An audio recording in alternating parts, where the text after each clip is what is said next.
बिस्मिल्लाहिर्रहमानिर्रहीम अस्सलाम वालेकुम। ग्लोबल वीज़ा टिप्स के साथ मैं हूं बैरिस्टर मियां अमर अली। क्या आपको अभी टर्की का वीज़ा अप्लाई करना चाहिए या नहीं करना चाहिए? अगर आप वीज़ा अप्लाई करना चाहते हैं तो आप कौन से ऐसे डॉक्यूमेंट्स लगाएंगे या आप अपनी फ़ाइल किस तरह से बनाएंगे कि आपका वीज़ा रिफ्यूज़ ना हो? ये सारी डिटेल मिलेगी आपको आज की इस वीडियो में। आपने इस वीडियो को मुकम्मल ज़रूर देखना है ताकि सारी इंफॉर्मेशन आप तक पहुंच सके टर्की के हवाले से लेटेस्ट। इसके अलावा जो इस चैनल के ऊपर नए हैं उसको ज़रूर सब्सक्राइब कर लें ताकि आपको ट्रैवल से मुतल्लिक, इमिग्रेशन से मुतल्लिक लेटेस्ट इंफॉर्मेशन मिलती रहे। सबसे पहले तो अगर मैं टर्की के वीज़ा रेशो की बात करूं और जो लास्ट ईयर गुजरा है नवंबर दिसंबर उसकी, और ये जो अभी जनवरी और फरवरी में जो वीज़े अप्लाई हुए हैं, तो अगर मैं इनको कंपेयर करूं तो वीज़ा रेशो पहले से बहुत ज़्यादा बेहतर हो गई है। पहले तो उन्होंने बड़े बड़े बिजनेसमैन के जिनकी बैंक स्टेटमेंट भी बहुत ज़्यादा स्ट्रॉन्ग थी वीज़े रिफ्यूज़ कर दिए थे, लेकिन अभी हमने ये देखा है कि दोबारा से जो है वो उन्होंने वीज़े अप्रूव करने शुरू कर दिए हैं।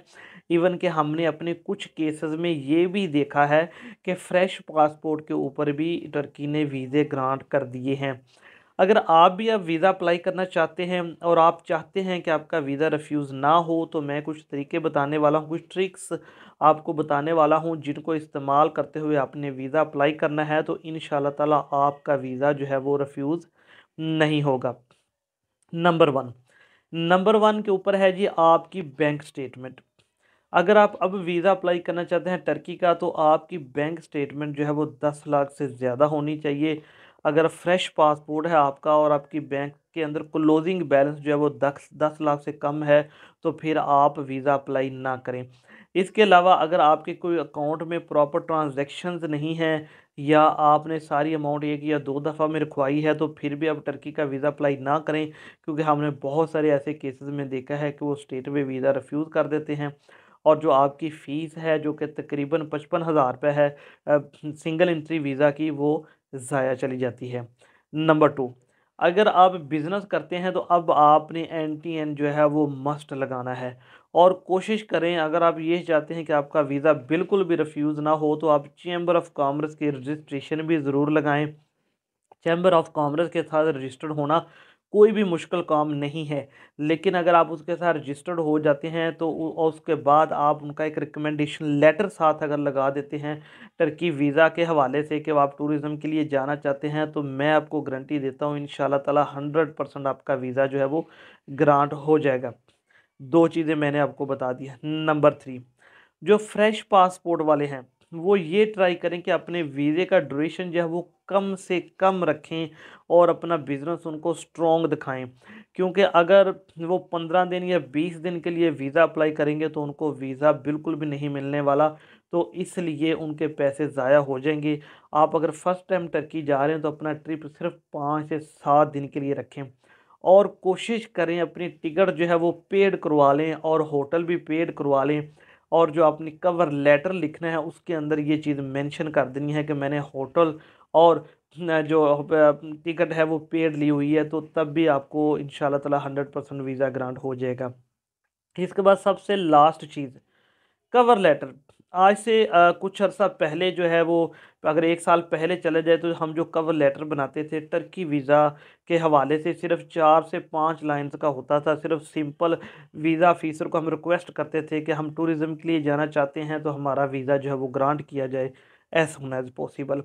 लेकिन आहिस्ता आहिस्ता जैसे जैसे टर्की ने वीज़ा रिफ्यूज़ करना शुरू की है, तो हमने इसको इम्प्रूवमेंट की तरफ जो है वो बढ़ाया।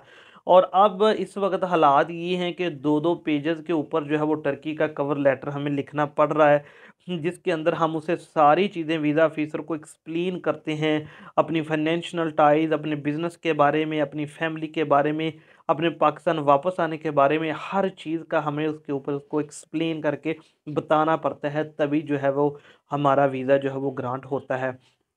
तो आप भी अगर प्लानिंग कर रहे हैं टर्की वीज़ा के हवाले से और ख़ासकर फ्रेश पासपोर्ट वाले, तो वो इन चीज़ों का अगर ख्याल करेंगे तो उनका वीज़ा ग्रांट होगा, अदरवाइज़ उनका वीज़ा ग्रांट टर्की का नहीं होने वाला।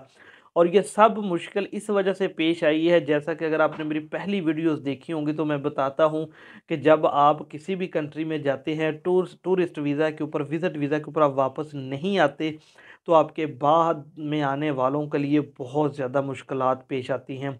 यही रीज़न बनी है हमारा टर्की के साथ भी, हालाँकि उसका वीज़ा इतना आसान था कि अगर आप 4 लाख की क्लोजिंग बैलेंस के साथ भी वीज़ा अप्लाई करते थे तो फ़ौरन वीज़ा आपको मिल जाता था। लेकिन अब ये मुश्किल सिर्फ़ इसी वजह से आई है कि बहुत ज़्यादा लोग टर्की में जाते हैं, लेकिन वो ओवरस्टे हो जाते हैं या फिर वहाँ से आगे चले जाते हैं, वापस नहीं आते। तो अभी ये मुश्किल हालात बाकी फ़ेस कर रहे हैं जो बाद में आने वाले हैं। डॉक्यूमेंट्स की अगर बात की जाए तो डॉक्यूमेंट्स में कोई चेंजिंग नहीं आई। फ़ीस के हवाले से अपडेट थी जो मैंने लास्ट वीडियो में आपको बता दी थी। आपने सिर्फ डॉक्यूमेंट्स में पासपोर्ट अब 8 मंथ की वैलिडिटी के साथ लगाना है, वाइट बैकग्राउंड के साथ तस्वीरें हैं, कवर लेटर है, वीज़ा एप्लीकेशन फ़ॉर्म आपका वो खुद ही अनातोलिया ऑफ़िस वाले फ़िल कर देते हैं, ट्रैवल इंश्योरेंस वो आपकी लगाते हैं। आपने सिर्फ बाहर से 4 डॉक्यूमेंट्स बनाने होते हैं जिनमें आपकी एयरलाइन की टिकट होती है, आपकी होटल की बुकिंग होती है और इसके अलावा आपका कवर लेटर होता है। तो ये 3 से 4 चीज़ें सिर्फ़ आपने लगानी होती है। बाकी सारे जो द मेन डॉक्यूमेंट्स हैं जैसे visa application form, travel insurance वगैरह वो खुद वहाँ पे लगा देते हैं, क्योंकि जो आप 54,000 या 55,000 फ़ीस पे करते हैं, वो सारी चीज़ें इसके अंदर इंक्लूडेड होती हैं।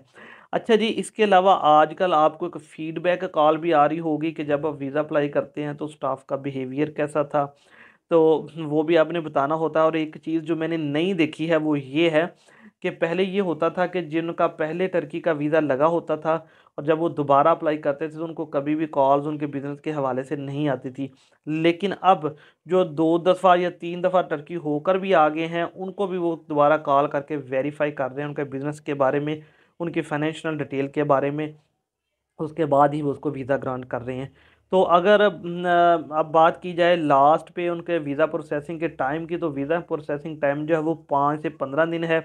जिनका पहले वीज़ा लगा हुआ है टर्की का या कोई अच्छी ट्रैवल हिस्ट्री है, उनको 5 दिन के अंदर भी वीज़ा मिल रहा है और मोस्टली जो फर्स्ट टाइम के लिए अप्लाई कर रहे हैं वो 15 दिन तक वो चला जाता है। लेकिन वीज़े जो हैं वो अभी पहले से ज़्यादा ग्रांट जो वो हो रहे हैं। तो ये थी जी लेटेस्ट इन्फॉर्मेशन टर्की के हवाले से। मैं समझता हूँ कि मैंने अच्छे तरीके से आपको एक्सप्लेन कर दिया है कि अगर आप वीज़ा अप्लाई करना चाहते हैं तो करना चाहिए, नहीं करना चाहिए। तो इस वीडियो को आपने लाइक और शेयर ज़रूर कर देना है ताकि मुझे पता चले कि मेरे फॉलोअर्स कितनी ज़्यादा मेरी वीडियो को पसंद करते हैं। इसके अलावा जो है वो इंशाअल्लाह ताला कल एक नई वीडियो के साथ मैं फिर आपकी खिदमत में हाज़िर होऊँगा। अल्लाह हाफ़िज़।